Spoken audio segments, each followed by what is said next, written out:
दोस्तों नमस्कार। वह नेता लोकप्रिय है, वो नेता जनप्रिय है। उसके कामकाज का तरीका सख्त है, लेकिन वह इस देश को बनाने में जुटा हुआ है। वह इस देश को इस तर्ज पर गढ़ रहा है जिसकी कल्पना इससे पहले कभी किसी ने की ही नहीं थी। इस देश के भीतर की नीतियां और अंतर्राष्ट्रीय पहचान उसके कद को और बड़ा कर चुकी है। और सही मायने में वह इस देश की राजनीति के ऊपर है, संसद के ऊपर है, और सरकारें आए जाएं, लेकिन उसकी पहचान इतनी जबरदस्त है कि आप उसके कालखंड को भूल नहीं सकते हैं। जी, 1984 के बाद पहली बार 2014 में, यानी 30 बरस के बाद बीजेपी को बहुमत मिला, और बहुमत उसी नेता के नाम और उसी नेता के चेहरे पर मिला जिनका नाम नरेंद्र मोदी है। गुजरात के मुख्यमंत्री से उड़ान भरकर दिल्ली पहुंचना और उड़ान भरने से पहले अडानी के जहाज पर देश भर में घूमना और इतनी ज्यादा रैलियां करना और वर्चुअल रैली भी करना, सब कुछ आपको याद एक झटके में हो सकता है आने लग जाए। और आप सोचने लग जाएं कि 2001 में जब गुजरात के मुख्यमंत्री के तौर पर नरेंद्र मोदी को लाया गया था तो पहली पहचान क्या हुई थी। 2002 के दंगे थे। उन दंगों के तुरंत बाद उस दौर के प्रधानमंत्री अटल बिहारी वाजपेयी का राजधर्म का पाठ था। उसके बाद वाइब्रेंट गुजरात था। उसके बाद सिंगूर में टाटा को जगह न मिलने के बाद सिर्फ एक फोन पर एक झटके में गुजरात में जमीन दे देना था। कॉरपोरेट के नेक्सस को आगे बढ़ाते हुए 2009 में ही कदम रखने की चाहत थी, लेकिन तब रास्ते में अडवाणी थे जो बीजेपी की तरफ से प्रधानमंत्री पद के उम्मीदवार बन गए। वो शख्स तो इतना लोकप्रिय और इस नेक्सस के सहारे रचता बसता चला गया कि बीजेपी पीछे छूट गई, संघ परिवार नतमस्तक हो गया। और जब सत्ता में आया तो फिर दिल्ली में तूती कुछ इस तर्ज पर बोली, जहां पर नोटबंदी लग गई, लाइन में सैकड़ों लोग मर गए, लेकिन आंच नहीं आई। इस देश के व्यापारी, जो माना जाता था बीजेपी व्यापारियों की पार्टी है, सही मायने में बनियों की पार्टी भी है। इन बातों का जिक्र खुलकर राजनीतिक तौर पर होता रहा, लेकिन जीएसटी आया और उसके बाद तमाम गुस्सा आक्रोश छलका जरूर, लेकिन कोई चू तक भी नहीं कर पाया। पार्टी आगे बढ़ती चली गई। कोविड काल में गायब हो गए, बावजूद इसके कहीं कोई आंच नहीं आई। सूरत का टेक्सटाइल पूरा का पूरा इंडस्ट्री हो या फिर डायमंड इंडस्ट्री हो, मजदूर छोड़कर चले गए, परिस्थितियां नाजुक हो गई, देश की इकोनॉमी डावांडोल हो गई, एमएसएमई के शटर गिरने लग गए, लेकिन आंच नहीं आई। और यह एक ऐसी परिस्थिति रही जिसमें 2024 में पहला झटका जरूर लगा जब पार्टी अल्पमत में आ गई 240 सीटों के साथ। लेकिन इस दौर में जो लोकप्रियता, जो अंदाज प्रधानमंत्री मोदी के साथ जुड़ता चला गया, उसमें हर बार उन्होंने इस देश में पहली बार वोट डालने वालों से संबंध संपर्क बनाया। वो परीक्षा पर चर्चा से शुरुआत हो या फिर इस देश पर आतंकवादी हमले के बाद उन्हीं हमलों को लेकर और जवान शहीद हो गए उनके नाम को लेकर 18-19 बरस के युवाओं से वोट मांगा। और उस पूरी प्रक्रिया के भीतर कभी कोई आंच आई ही नहीं। यहां तक कि 2024 में भी जब डगमगाई बीजेपी तो उसमें युवा फिर भी साथ खड़े थे। जो डगमगाई हुई परिस्थिति थी उसके पीछे किसान था, किसान का आंदोलन था। इस देश में मजदूरी की स्थिति में डगमगाती हुई बेरोजगारी और उसके साथ न मिलने वाला न्यूनतम काम भी जो था वह भी गायब हो गया था, लेकिन युवा तबका डगमगाया नहीं। और 2024 के बाद जब सरकार ने बांध लिया कि अब कोई चुनाव नहीं हारेंगे, तो एक झटके में विपक्ष कुछ समझ नहीं पाया और पहली बार विपक्ष के नेता राहुल गांधी ने कहा, इस देश के जनजी को समझना होगा। क्योंकि विपक्ष और विपक्ष का नेता यह मान चुका था अब चुनाव में हरा पाना मुश्किल है, क्योंकि चुनाव कराने के लिए जो संस्थान है वह भी सत्ता के लिए काम करने लगा है। बात ईवीएम से शुरू हुई, बात आई गई हो गई, बात उसके आगे बढ़ती चली गई और जब बात एसआईआर तक पहुंची तो स्थितियां खुले तौर पर रेंगने लगी। सत्ता भी हमारी, वोटर भी हमारा, आप क्या कर लीजिएगा। और कोई कुछ कर ही नहीं पाया। वो तमाम छत्रप जो अपनी राजनीतिक जमीन को पकड़े हुए थे, जमीन उखड़ती चली गई। लालू यादव, उनका बेटा गायब, ममता बनर्जी, पूरी राजनीति धराशायी, ठाकरे परिवार कहीं का नहीं, शरद पवार, कोई हाथ में किसी भी तरीके की कोई कुछ नकेल नहीं, कुछ भी नहीं बचा। स्टालिन खुद ही चुनाव हारे, गायब हो गए। एक झटके में विजय उभरकर सामने आ गए। यह मैसेज है कि दरअसल हम ना सिर्फ लोकप्रिय हैं, ना सिर्फ जनप्रिय हैं, हमारी नीतियां इस देश को गढ़ रही है। वो राष्ट्रवाद की सोच हो या फिर वह भक्ति काल में ले जाकर आस्था के सवाल के साथ परिस्थितियां जुड़ रही हो। अयोध्या में डाका पड़ गया और उसके बाद सवाल बड़ा हो गया कि अब संघ की भी कोई छवि बची नहीं है।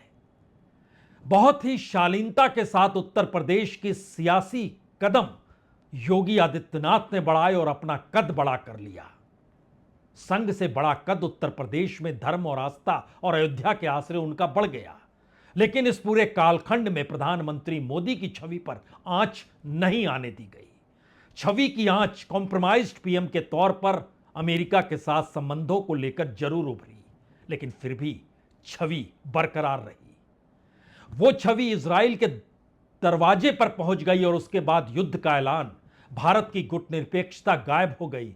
अंतर्राष्ट्रीय तौर पर भारत की कूटनीति और विदेश नीति बार बार चूकती हुई नजर आई, लेकिन छवि बरकरार रखने की सोच इस तर्ज पर बरकरार रही कि जो भी ताना बाना प्रधानमंत्री की छवि को लेकर पहले दिन से यह कहकर गढ़ा गया, हर मंत्रालय के विज्ञापन में प्रधानमंत्री की तस्वीर चस्पा होगी, हर बड़ा ऐलान पीएमओ से होगा यानी प्रधानमंत्री खुद करेंगे, हर किसी जगह पर जो भी उद्घाटन होगा प्रधानमंत्री खुद करेंगे, यानी सिर्फ प्रधानमंत्री। और इसका असर यह हुआ, जो बजट होता था प्रचार का, हर डिपार्टमेंट, हर मंत्रालय, हर राज्य सरकार का 83% बजट प्रधानमंत्री मोदी के प्रचार में खर्च होने लग गया।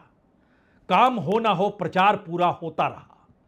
और यह परिस्थिति इस हद तक बढ़ी हुई इस देश के भीतर, कौन उस पत्थर को उठाए जिसके बाद कहे कि दरअसल यह बड़ा बुलबुला है। किसी ने कहने की हिम्मत ठानी नहीं और झटके में जंतर मंतर। दरअसल जंतर मंतर ने उस पूरी छवि को ही काफूर कर दिया, जो छवि इस देश के भीतर यह सोच समझ कर बनाई गई थी कि यह एक लोकप्रिय जनप्रिय परिस्थितियां हैं। और इस छवि का टूटना, और टेक्नोलॉजी कहिए या सोशल मीडिया कहिए, उसके जरिए पूरी दुनिया में उसी जेंजी के खड़े होकर जिन परिस्थितियों को 6 दिनों के भीतर खड़ा कर दिया, उसने इस सरकार की चूलें हिलाई या ना हिलाई, लेकिन उस छवि का पूरा मुखौटा हटा डाला और एक झटके में सरकार सकते में आ गई। लेकिन छवि बरकरार रखने की कवायद महज 12 घंटे के बाद फिर से शुरू हो चुकी है। जंतर मंतर पर छात्र लौट गए, जेंजी लौट गया। जिन वादों को किया था वो वादे निभाए नहीं जा रहे हैं।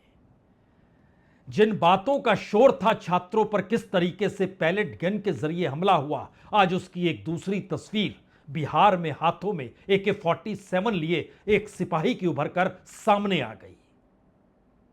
इन सब के बीच छात्रों पर मुकदमे ठोके जाने लगे। वो छात्र जो उस जेंजी के आसरे पहुंचे थे जंतर मंतर, तस्वीरें भांपी जाने लगी।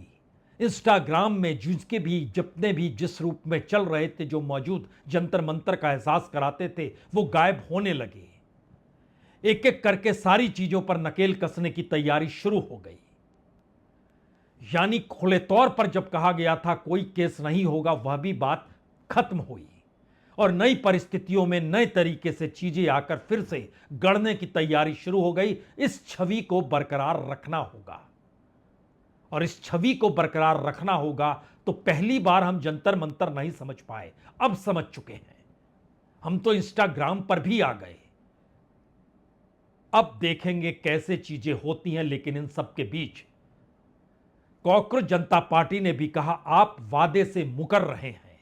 आपने कहा था किसी पर कोई केस नहीं होगा, सब कुछ हो रहा है तो हम दोबारा आ सकते हैं। सीजीपी के प्रवक्ता ने खुले तौर पर कहा हम आ सकते हैं, हमसे आप पंगा मत लीजिए। लेकिन सरकार जिस छवि के आसरे दिल्ली में बीते 12 वर्षों से है और जिस छवि के आसरे 12 वर्षों तक गुजरात में सत्ता संभाली गई है, यानी 25 बरस की इस यात्रा में सिर्फ एक जंतर मंतर का खेल कुछ इस तरीके से उभर गया जहां सरकार की पूरी छवि डगमगाने लगी। बात आज शुरू तो इसी बात से होनी चाहिए, इस छवि के पीछे की वह ताकत। कौन मंत्री बनेगा, कौन कब हटेगा, कैसे हटेगा, यह तय प्रधानमंत्री करेंगे। नाम नरेंद्र मोदी है। इसीलिए शिक्षा मंत्री का इस्तीफा कब लिया जाए, कब स्वीकारा जाए, तय किया गया। जिसको बनाना है शिक्षा मंत्री उसको बताया तक नहीं गया।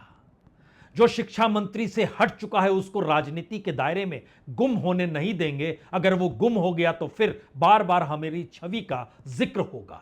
तो आज जब पार्लियामेंट जाएं तो सब जश्न के साथ उनका स्वागत करें। यानी ये सारी तस्वीरें एक एक करके उभरने लग गई। पार्लियामेंट के गलियारे में धर्मेंद्र प्रधान का पहुंचना, उससे पहले जब शिक्षा मंत्री प्रहलाद जोशी बनाए गए तो वो अचकचा से गए, उन्हें तो जानकारी ही नहीं है कि वो शिक्षा मंत्री हो गए। तो आज जब पूछा नहीं गया तो कल हटा भी दिया जाएगा। यानी एक ऐसी छवि गढ़ दी गई है कि उसी के इशारे पर सरकार को चलना है, पार्टी को चलना है, संगठन को चलना है, संघ को चलना है और इस देश को भी चलाने की कोशिश है, जिसको चुनौती जेनजी ने दी। शुरुआत तो हमें लगता है कैसे शिक्षा मंत्री बन गए प्रहलाद जोशी और कैसे आज धर्मेंद्र प्रधान पहुंच गए पार्लियामेंट में जोशो खरोश के साथ, इन्हीं दोनों तस्वीरों और बातों के साथ होनी चाहिए। अभी अभी मुझे पता चला है कि माननीय प्रधानमंत्री जी ने मेरे ऊपर जिम्मेदारी मुझे जिम्मेदारी दिया है और इस जिम्मेदारी को माननीय प्रधानमंत्री जी के अपेक्षा अनुसार मैं जिम्मेदारी निभाऊंगा।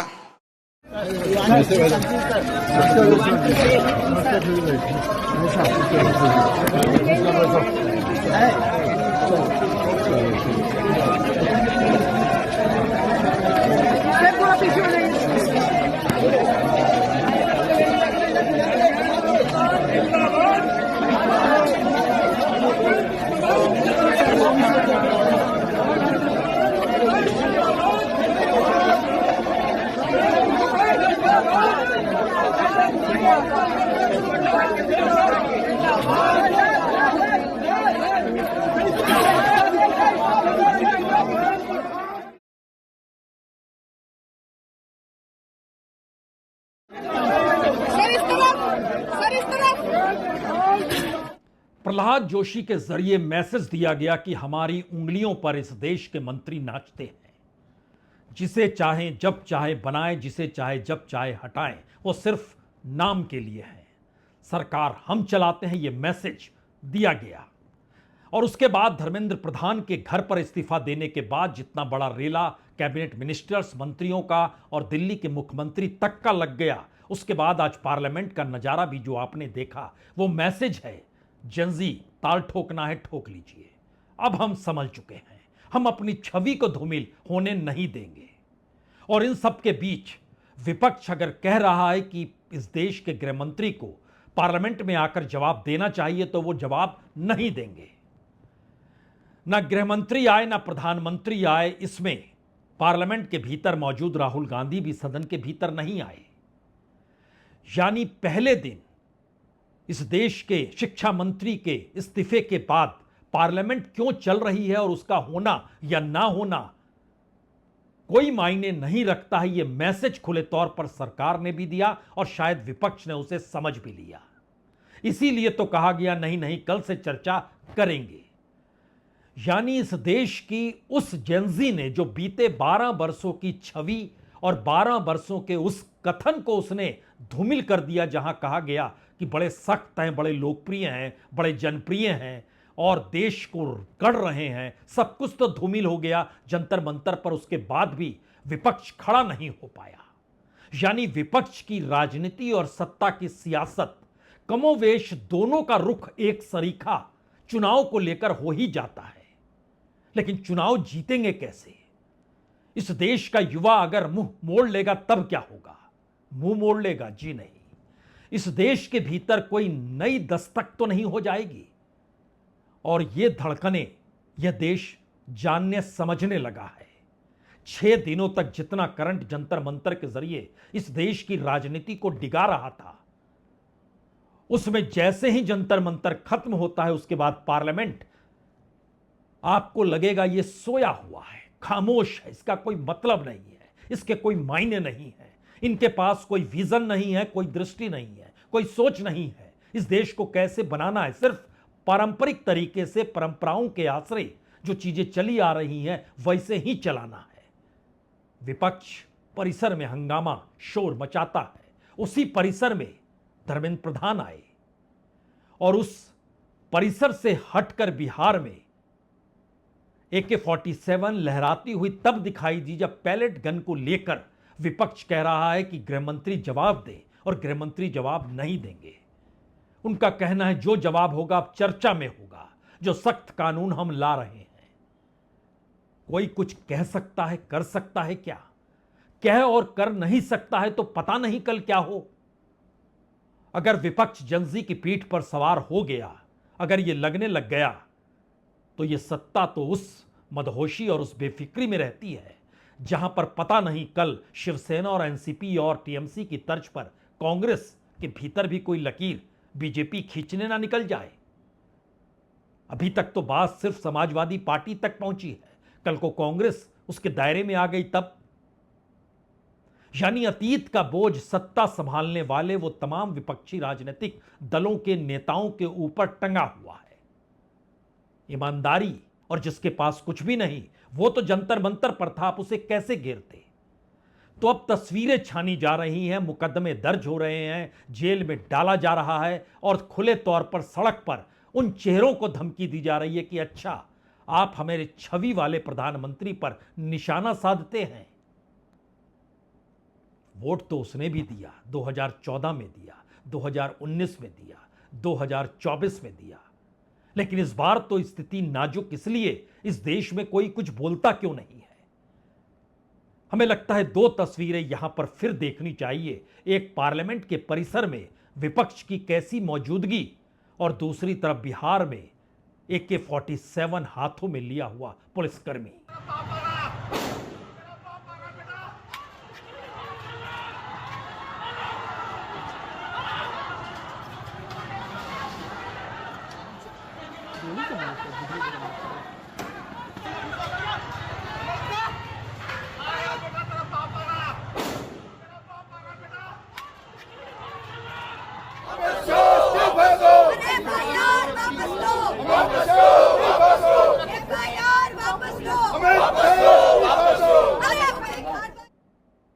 असल में सरकार का यह मैसेज बहुत साफ है। 2024 में हम फिसले थे, देख लीजिए सब कुछ हमारी मुट्ठी के भीतर है, अब हम कोई चुनाव हारते नहीं हैं। और जंतर मंतर के बाद दूसरी बड़ी चूक हमसे हो गई तो अब हम भी तैयार हैं। इसीलिए तो खुला मैसेज अब उन वादों को खारिज करके सरकार आगे बढ़ चुकी है। क्योंकि याद कीजिए प्रेस कॉन्फ्रेंस में बकायदा सीजीपी यानी कॉकरोच जनता पार्टी की तरफ से कहा गया मुकदमे नहीं होंगे। जेपी नड्डा ने कहा बिल्कुल सारी शर्तें मान ली गई, अब आप खत्म कीजिए। लेकिन एक झटके में सब कुछ खत्म तो हो गया, सब लौट भी गए, लेकिन दोबारा से यह परिस्थिति क्यों आ गई? जिन बातों का जिक्र हो चुका था और इस वादा खिलाफी को लेकर आज कॉकरोच जनता पार्टी के प्रवक्ता सामने आए और उन्होंने कहा कि ठीक है, हमसे आप पंगा मत लीजिए, कहिएगा तो हम फिर से उतर आएंगे। आपने कह रखा है मंगलवार का दिन यानी कल का दिन है जब आप तमाम FIR की कॉपी दे देंगे, हर के ऊपर से मुकदमे हटा लेंगे। लेकिन सरकार 24 में संभली, अब जंतर मंतर को लेकर संभलेगी तो इस लोकप्रिय और जनप्रिय और राष्ट्रवादी सरकार को लेकर कोई सवाल इससे पहले क्या खड़े करता, सबकी धज्जियां तो जंतर मंतर पर उड़ चुकी है और अब सरकार सचेत है, इसके मतलब मायने क्या होंगे। हमें लगता है उस दिन की प्रेस कॉन्फ्रेंस का एक छोटा सा क्लिप आपको दिखलाते हैं। ये जो कही गई बातें हैं ये खारिज हो चुकी है। उन एफआईआर्स को, उन केसेस को विड्रॉ किया जाए और कोई भी फ्यूचर केसेस प्रोटेस्टर्स या ऑर्गेनाइजर्स के साथ ना के अगेंस्ट ना लिए जाए। जो डिमांड्स रखी थी उन सबको सरकार ने सहानुभूति पूर्वक माना भी है और एक्सेप्ट भी किया है।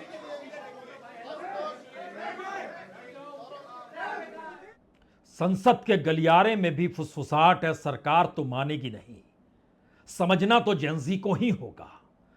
हम तो बंधे हुए हैं संसद से और संसद के परिसर में हमारे नारे गूंज सकते हैं, लेकिन उसके आगे जेंजी को ही समझना होगा। यानी वो जेंजी जो सत्ता पलटने नहीं आया था जंतर मंतर, वो सत्ता को एहसास कराने आया था कि जेंजी की ताकत क्या होती है। लेकिन क्या जेंजी इस देश के भीतर राजनीतिक घटनाक्रम को भी पलट सकता है?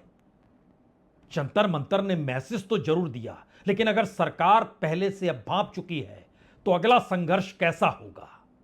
यह सोचिए मत, समझने की कोशिश कीजिए इस देश के भीतर की उन परिस्थितियों को जहां पर पैलेट गन के आगे बात AK-47 तक पहुंच गई।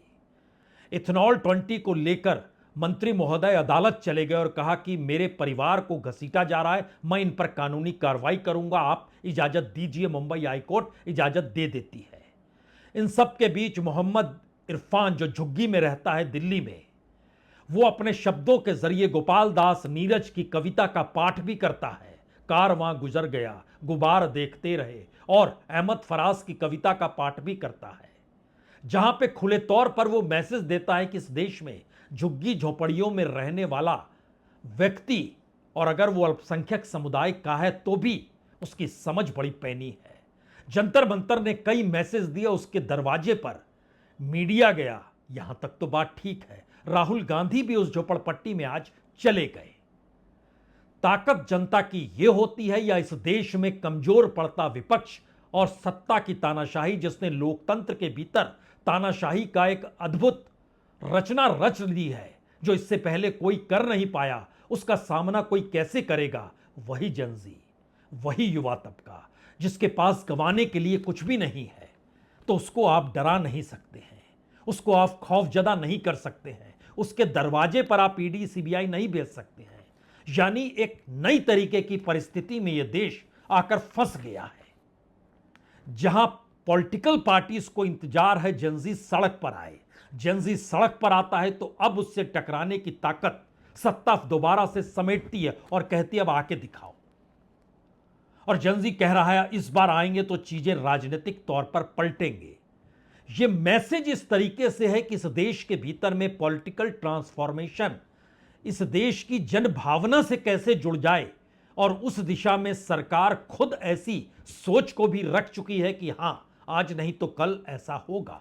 लेकिन हमें सचेत रहना है, क्योंकि एक ही तो छवि है, एक ही तो चेहरा है, जिसके आश्रय एक लंबी प्रक्रिया हर किसी की चल रही है। वो इस देश का नौकरशाह हो, इस देश की जुडिशरी हो, इस देश का कॉरपोरेट हो, इस देश का मीडिया हो।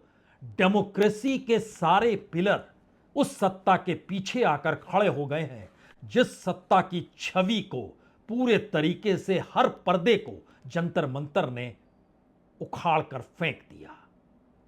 अब छवि दोबारा से गढ़ी जाएगी या फिर सेंध लग चुकी है? शायद उस दिशा में यह देश अगली परीक्षा के लिए बढ़ रहा है। और मानिए या ना मानिए, संसद और विपक्ष की राजनीति की जरूरत से कहीं आगे इस देश की वो परिस्थितियां निकल चुकी है जहां पर पहली बार सत्ता भी समझ रही है और जेंजी भी समझ रहा है।